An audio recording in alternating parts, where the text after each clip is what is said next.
Peuple du Burkina Faso, concitoyennes, concitoyens de l'intérieur et de la diaspora, amis du Burkina Faso, rarement dans son histoire, notre pays a été autant confronté à l'adversité.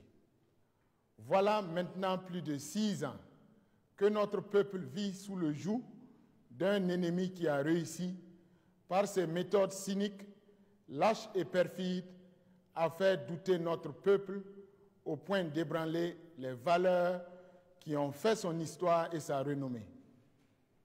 Je voudrais me recueillir sur la mémoire des hommes et des femmes, civils comme militaires, dont le sang a mouillé le sol de notre patrie dans cette lutte que nous menons de façon acharnée. J'ai également une pensée pour tous les blessés qui luttent encore aujourd'hui pour retrouver la plénitude de leurs aptitudes. Aux familles de ces victimes, j'adresse toute ma compassion et tout mon soutien. Au nom de leur sacrifice, j'affirme mon engagement et celui de tout le mouvement patriotique pour la sauvegarde et la restauration MPSR à toujours faire obstacle à toute velléité de détournement du processus de refondation de notre nation, appelé par le peuple de tous ses voeux depuis bientôt une décennie. Aux combattants au front et à tous ceux qui veillent quotidiennement sur la sécurité et l'intégrité du Faso, je vous adresse mes encouragements et ma sympathie. À vous tous, agents du public, travailleurs du privé et partenaires du Burkina Faso, je salue vos efforts pour le développement de notre pays et vous adresse mes vifs encouragements. Chers compatriotes, l'avènement du MPSR a été imposé par le cours des événements dans notre pays. Fragilisé par tant d'événements et assailli de toutes parts par des groupes armés radicaux. La gravité de l'heure a imposé à notre armée une attitude que lui impose son devoir. Ainsi, les différentes composantes de notre armée nationale, dans une démarche consensuelle, ont décidé d'indiquer la voie pour la restauration de l'intégrité de notre Burkina Faso et la sauvegarde des acquis de notre peuple chèrement acquis. J'ai pris conscience, avec toutes les franges de notre armée, de l'ampleur des responsabilités qui sont miennes et de la profondeur des exigences de notre peuple qui ne demande qu'à vivre et s'épanouir dans la quiétude. Peuple du Burkina Faso, notre ambition n'est autre que de fédérer l'ensemble des énergies de notre pays pour jeter les bases d'un Burkina Faso nouveau, débarrassé des oripeaux d'une gestion politique aux antipodes des nouvelles aspirations de notre peuple.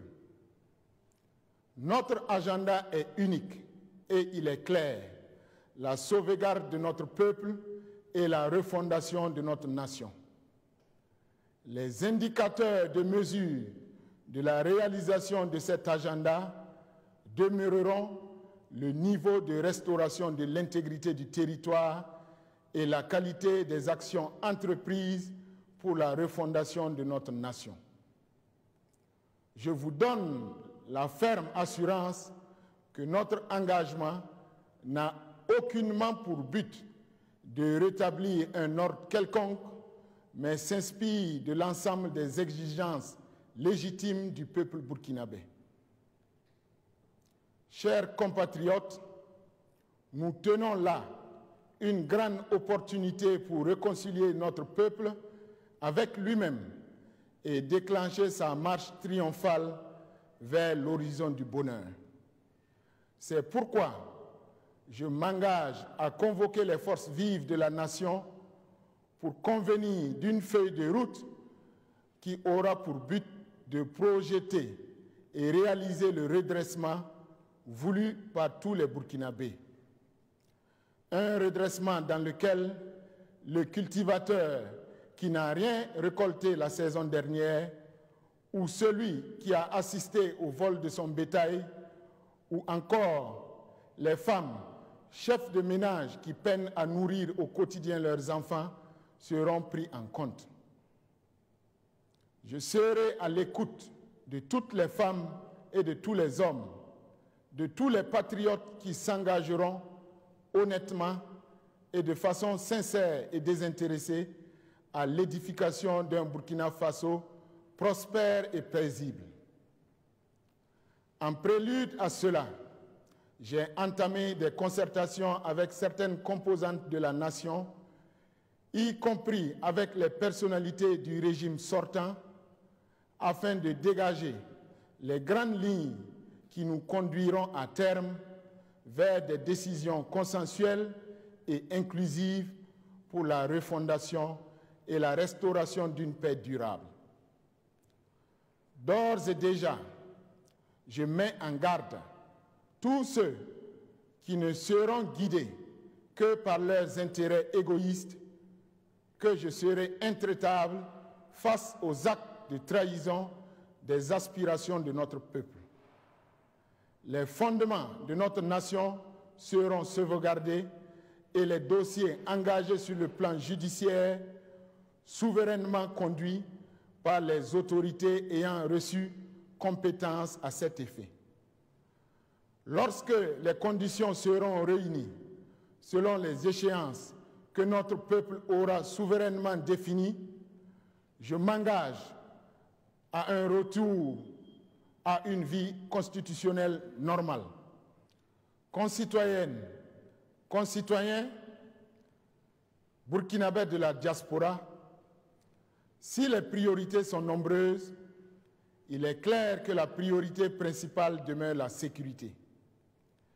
Il nous faut en effet réduire significativement les zones sous influence terroriste et les impacts de l'extrémisme violent en redonnant aux forces de défense et de sécurité, ainsi qu'aux volontaires pour la défense de la patrie, la volonté de combattre et d'aller encore plus à l'offensive avec des moyens adéquats. Ceci est un préalable indispensable au retour progressif de l'administration publique et à la réinstallation des personnes déplacées internes dans leur village d'origine.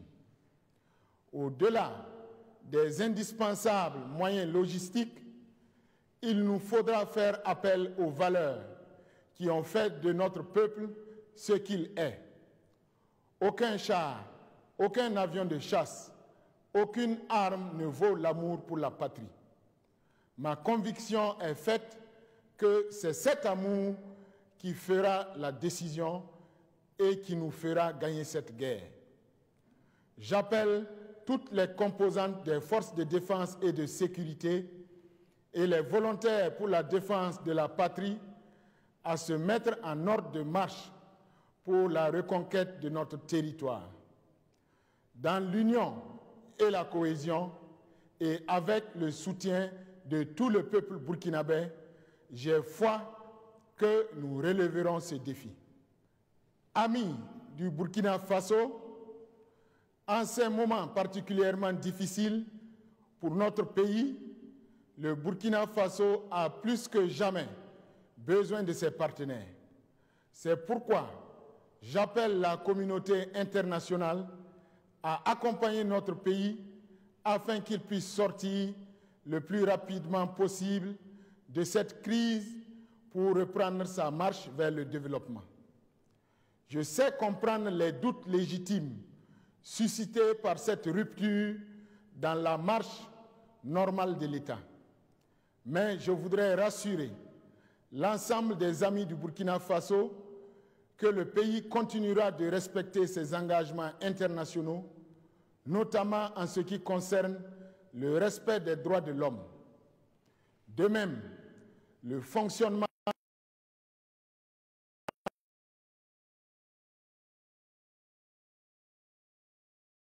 Burkina Faso, la tâche qui nous attend est immense.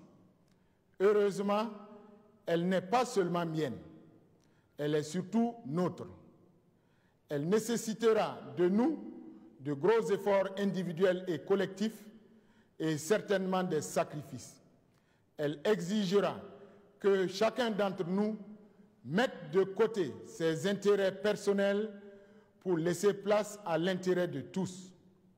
Elle impliquera immanquablement une amélioration de la gouvernance sur tous les plans. Elle demandera de chaque Burkinabé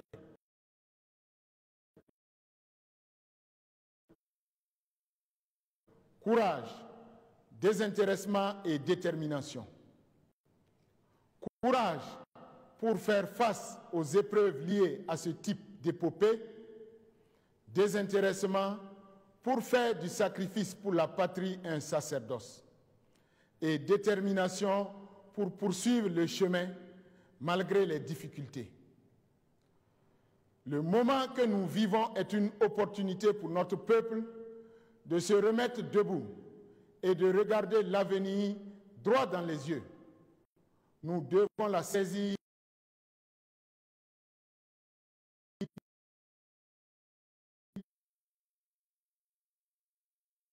un défi historique de notre époque et nous n'avons pas le droit de faillir. Chers compatriotes, main dans la main, recouvrons la force, la détermination qui découle de la fierté de chanter notre hymne national, l'hymne de la victoire, dans une intégrité et une dignité retrouvées. Vive le Burkina Faso, que Dieu bénisse notre nation, la patrie ou la mort, nous vaincrons.